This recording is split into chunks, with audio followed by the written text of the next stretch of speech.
अमोल मुजुमदार क्रिकेटपटू आपल्याबरोबर जोडले गेलेले आहेत। अमोलजी, एकूणच आजच्या भारताच्या खेळीबद्दल काय सांगाल, कसं विश्लेषण कराल?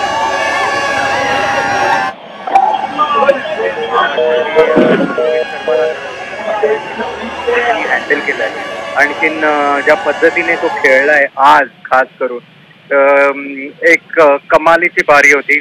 आजच नाही पण जे पूर्ण टुर्नामेंट मध्ये रोहित शर्मा ज्या पद्धतीने खेळला आणि विराट कोहली ज्या पद्धतीने खेळले ते एक आधारस्तंभ आहेत आणि त्यांनी प्रूव्ह केलंय एकदा परत एकदा की कशा का त्यांना एक महान खेळाडू बोलले जातात। संपूर्ण स्पर्धेत रोहित शर्माचा फॉर्म चिंतेचा विषय ठरला होता। आज फायनल मध्ये त्याची बॅट टळपली। हिटमॅनच्या बॅटिंग बद्दल आज तुम्ही काय सांगा?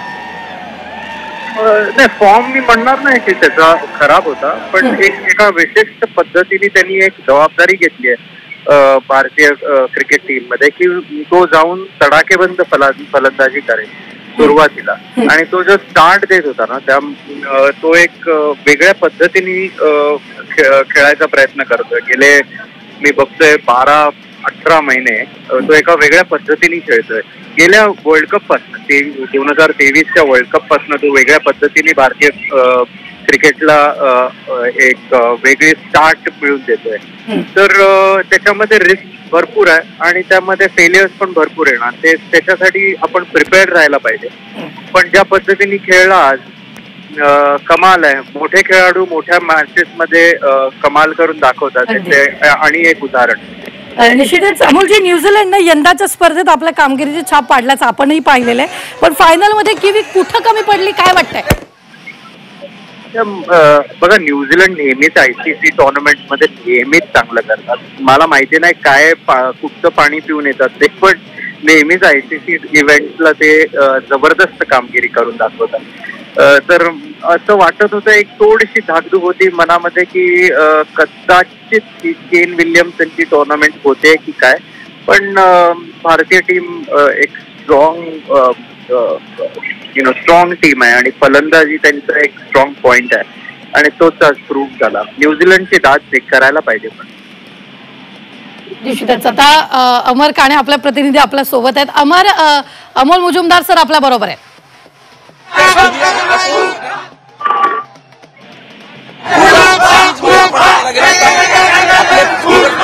डॉमिनेशन राहिलेलं होतं, त्यांची कामगिरी राहिलेली होती। आजच्या फायनलमध्ये स्पिनरची जी कमाल होती, स्पिनरच्या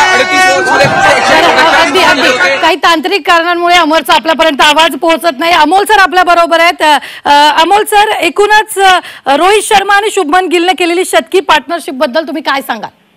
माझं वाटतं जो स्कोर जर का चेस करायचा होता त्या खेळपट्टीवरती आणि त्या ग्राउंडवरती, तर सुरुवात चांगली होणं फार गरजेचं होतं। पहिले 10 ओव्हर फार महत्वाच्या होत्या आणि त्या 10 ओव्हरमध्येच आपला जवळजवळ 100च्या जवळपास स्कोर लागला। त्यामुळे तो स्टार्ट मिळाल्यानंतर बॉल जुना झाल्यानंतर थोडंसं कठीण होतं फलंदाजी त्या खेळपट्टीवरती, पण बॉल नवीन असतानाच ज्या पद्धतीने रोहित आणि शुभमननी खेळले, मला असं वाटतं प्रशंसा करण्यासारखी बॅटिंग केली त्यांनी। आणि रोहितनी तर आज कमाल केली। जसं मी म्हणालो, मोठ्या मॅच मध्ये मोठे खेळाडू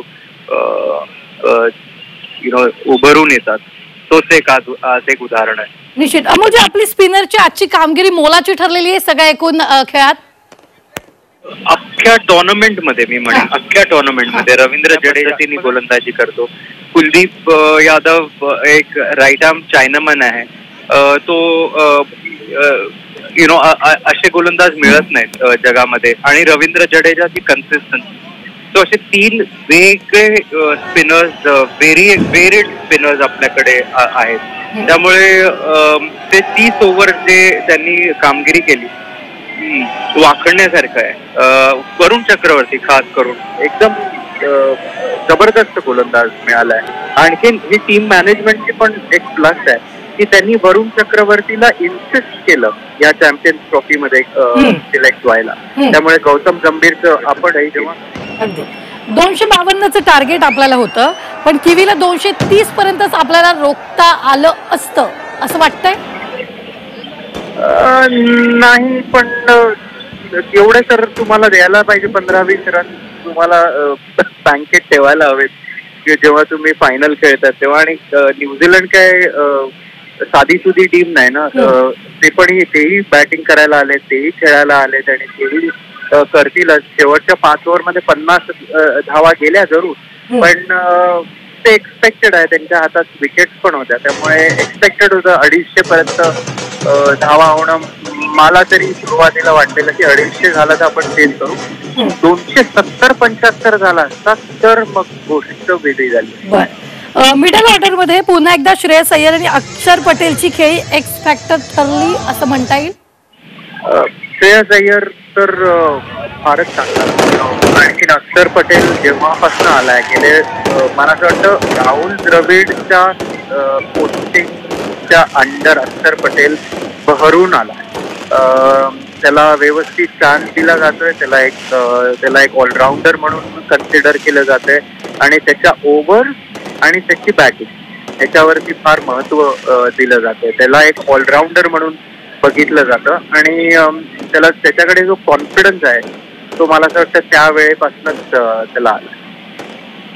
बरं अमोल सर, एक शेवटचा प्रश्न असणार आहे माझा. रोहित शर्माच्या कॅप्टन्सी खाली टीम इंडियानं पहिले T20 वर्ल्ड कप आणि आता ICC चॅम्पियन ट्रॉफीवर आपलं नाव कोरलेलं आहे. रोहितच्या कॅप्टन्सीचं विश्लेषण कसं कराल?